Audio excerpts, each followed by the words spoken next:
নমস্কার বন্ধুরা, কেমন আছেন আপনারা সবাই? পল্লবীজ ডায়েরিতে আপনাদের সকলকে স্বাগত জানাই। আমি পল্লবী, একজন গৃহবধূ হওয়ার সাথে সাথে একজন মাও বটে। একজন সন্তানকে কিভাবে সুস্থ স্বাভাবিক জীবন দেওয়া যায় সেই বিষয়ে নিজস্ব কয়েকটি তথ্য আপনাদের জন্য নিয়ে চলে এসেছি। আশা করছি আপনাদের সেগুলো ভালো লাগবে।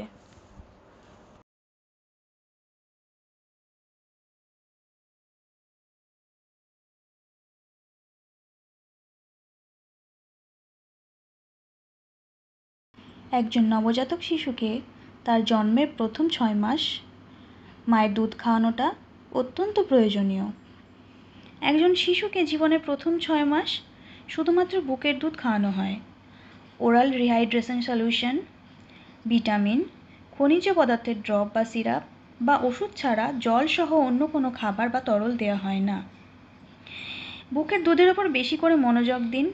প্রাথমিক লক্ষ্য হলো প্রথম 6 মাস শিশুকে কেবল বুকের দুধই সরবরাহ করা, সরাসরি বুকের দুধ থেকে অথবা বুকের দুধ বের করে তাকে খাওয়ানো।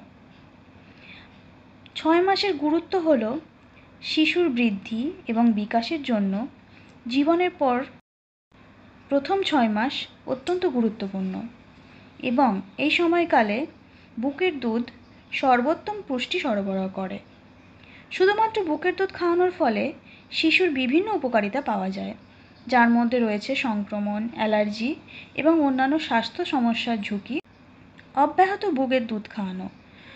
প্রথমত, প্রথম 6 মাস একচেটিয়াভাবে বুকের দুধ খাওয়ানোর পরামর্শ দেওয়া হলেও কমপক্ষে 1 বছর বা তার বেশি বয়স পর্যন্ত উপযুক্ত পরিপূরক খাবারের সাথে বুকের দুধ খাওয়ানো চালিয়ে যাওয়া উচিত।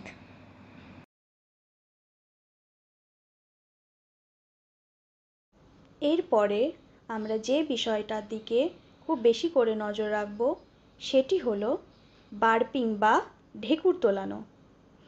শিশুকে দুধ খাওয়ানোর পরে তাকে অবশ্যই ঢেকুর বা বার্পিং করাতেই হবে। নতুন শিশুকে কার্যকরভাবে ঢেকুর তোলানোর জন্য তাকে সোজা করে ধরুন, তার মাথা এবং ঘাড়কে ধরে রাখুন এবং আলতো করে পিঠের ওপর চাপড় দিন।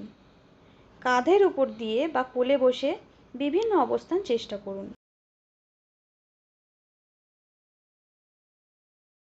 পরবর্তী আমাদের যে বিষয়ে বিশেষ করে লক্ষ্য রাখা উচিত সেটি হলো ফিডার স্টেরিলাইজেশন। অনেক ক্ষেত্রে মায়ের দুধ বেশি না হওয়ার কারণে বাচ্চাকে ফর্মুলা মিল্ক খাওয়াতে হয়। সেক্ষেত্রে আপনারা ফিডার স্টেরিলাইজেশন করতে পারেন।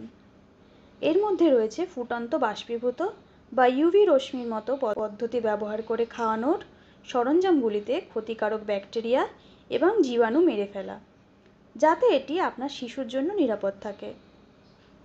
যাদের কাছে ফিডার স্টেরিলাইজেশন নেই তারা ফিডারগুলোকে খুব ভালো করে ধুয়ে গরম জলে সেটিকে বেশ কিছুক্ষণ ফুটিয়ে তারপর সেটিকে আবার ঠান্ডা জল দিয়ে ধুয়ে পুনরায় ব্যবহার করতে পারেন।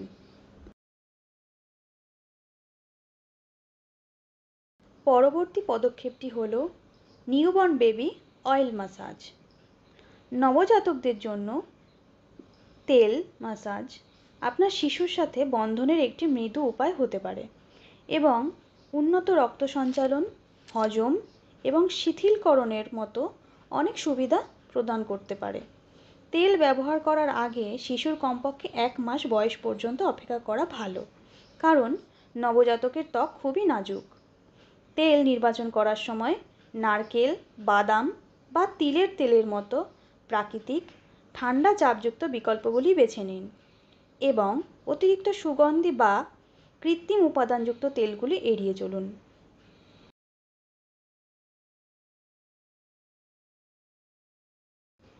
পরবর্তীতে আমরা যে পদক্ষেপের ওপর খুব বেশি করে নজর দেব তা হলো নিউবর্ন বেবি বেদিং। নবজাতককে স্নান করানোর সময় সুরক্ষা এবং মৃদু পরিষ্কার পরিচ্ছন্নতাকে অগ্রাধিকার করুন। স্পঞ্জ বাথ দিয়ে শুরু করুন। নিশ্চিত করুন যে ঘরটি উষ্ণ। থার্মোমিটার, কবজি বা কনুই দিয়ে পরীক্ষা করা উষ্ণ জল ব্যবহার করুন।